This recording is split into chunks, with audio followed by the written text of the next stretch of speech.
आज श्री शिव पुराण कथा का प्रथम खंड का 9वां अध्याय सुनाती हूँ। ब्रह्मा जी बोले, हे नारद, भगवान सदाशिव की आज्ञा पाकर विष्णु भी कुछ देर पश्चात अंतर ध्यान हो गए और उन्होंने संपूर्ण लोक को ब्रह्मांड से पृथक कर दिया।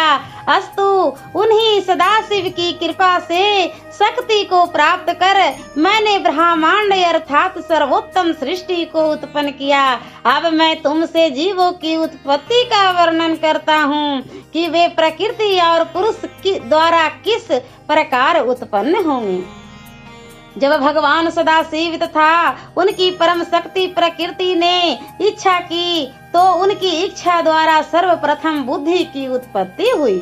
उस महत्व से अहंकार एवं अहंकार से सतोगुण तथा तमोगुण की उत्पत्ति हुई। इन 3 गुणों द्वारा पृथ्वी एवं आकाश उत्पन्न हुए। इसी प्रकार क्रमानुसार देवता, मनुष्य आदि योनियों की उत्पत्ति हुई। फिर मैंने भगवान सदाशिव के चरणों का ध्यान धरकर सर्वप्रथम सनक, सनंदन, सनातन, सनत कुमार एवं रिभु इन 5 मनुष्यों को उत्पन्न किया। ये सब भगवान सदाशिव का ध्यान धरने के अतिरिक्त और कुछ नहीं जानते थे। उन्होंने मुझसे यह कहा कि हम लोग सृष्टि उत्पन्न करने का काम नहीं करेंगे।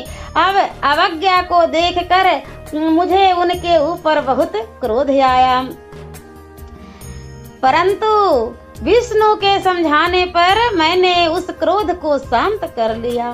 तत्पश्चात मैंने परिश्रम पूर्वक बहुत समय तक तपस्या की, परंतु जब इस तपस्या का कोई फल न निकला तो मुझे अपने मन में बहुत ही आश्चर्य हुआ।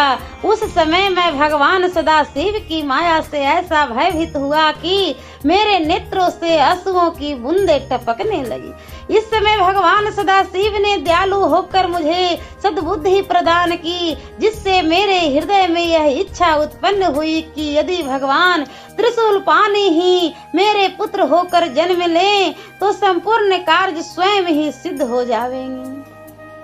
इस बात को मन में रखकर मैं फिर बहुत समय तक योगा समाधि में लीन हो गया। मेरे उस तपस्या से भगवान सदाशिव अत्यंत प्रसन्न हुए और सृष्टि की वृद्धि करने के लिए उन्होंने मेरी भौं के निचले भाग से अवतार ग्रहण किया।